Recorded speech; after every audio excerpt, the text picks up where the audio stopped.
สบายดีหาก็ตื่นเชียร์คอฟฟี่พวกเจ้าเป็นวัดตลอดโอเค guys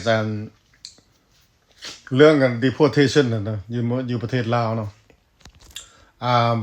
ผู้ใดก็บ่ลงอยู่ได้ลงแบบว่านั่นนี่นะตามธรรมดา you need to have a contact person that works in Laos. Nobody knows about this. First of all, ICE will not really broadcast the flight schedule, but there's a way to find out for the people here in America. But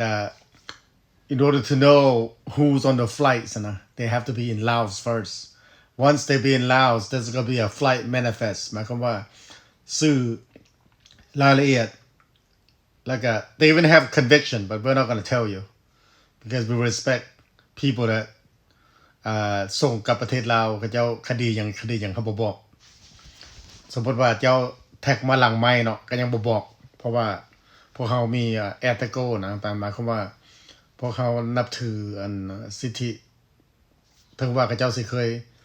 อันมีคดีมาก่อนอย่างเรื่องของเขาเจ้า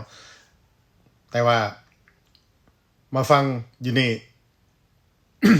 เพราะว่า contact ของค่อยนะ I have them in Laos okay and then we just need support they need support and once I have my factory set up and everything I will try to help as much as I can you know so I do have people the deportees going to be working for me one is a chef and then working sauce you know เฮ็ดปลาดอกปลาแดงอย่างนี้พุ่นแหละ because I plan on ขยายไปทั่วประเทศลาวเลยนะโอเคเชียร์ยังมีชีวิตอยู่นะโอเคฮักแพงกัน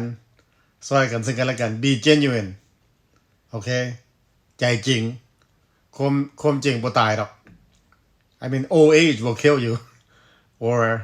accident but you know what I'm just trying to be funny but you know alright guys ฮักแพงกันดีที่สุดซอยกันซึ่งกันและกันซอยได้นะตายไปก็เอาไปนำบ่ได้หรอกโอเค if I happen to become a millionaire you know เฮ็ดซอสไปทั่วส่งกลับมาประเทศอเมริกายังก็ยังซอยก็ยังสิซอยคือเก่า let me make some money first cheers ไปกินเฟอเยอะ